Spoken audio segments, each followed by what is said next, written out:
నమశంకరాయ. భోగి పండుగ జనవరి 14వ తేదీన. ఈ రోజున పిల్లలకి బుద్ధి ప్రచోదితం కావాలనే ఉద్దేశంతో, ఆయురారోగ్యాలు కలగాలనే ఉద్దేశంతో సాయంకాల సమయంలో పిల్లలకి భోగి పండ్లు పోస్తారు. 1 సంవత్సరం మొదలుకొని మ్యాక్సిమం 10 సంవత్సరాల పిల్లలకి భోగి పళ్ళు పోస్తారు.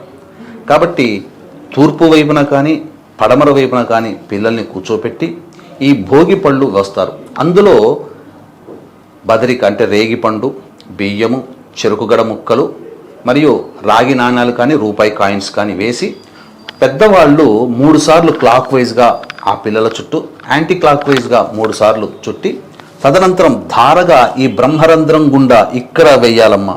ఈ బ్రహ్మరంధ్రం గుండా ఇలా ధారగా వేస్తే ఈ బ్రహ్మరంధ్రంలో నిక్షిప్తమైనటువంటి మేధాశక్తి పెరిగి వాళ్ళు చక్కగా ఆటిజం భావాలు లేకుండా చక్కగా వాక్శుద్ధి కలుగుతుంది, జ్ఞాపక శక్తి కూడా పెరిగి చక్కగా విద్యాబుద్ధులు కలుగుతాయి, వాళ్ళకి ఆయురారోగ్యాలు కలుగుతాయి.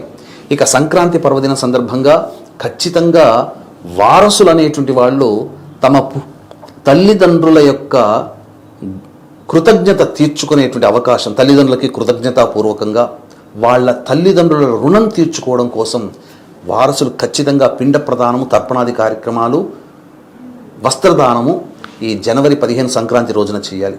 ఒకవేళ అవకాశం లేదు, మనం చేసుకోలేకపోతున్నాం, బిజీగా ఉన్నామనంటే మన పీఠం ఆధ్వర్యంలో జనవరి 15 సంక్రాంతి, జనవరి 18 పుష్య అమావాస్య ఆదివారం కలిసి వచ్చిన రోజుల్లో ఈ 2 రోజుల్లో బ్రాహ్మణులను కర్తగా పెట్టి పిండ ప్రదానము, తర్పణాది కార్యక్రమాలు చేసి వీడియోలు మీకు పంపించడం జరుగుతుంది.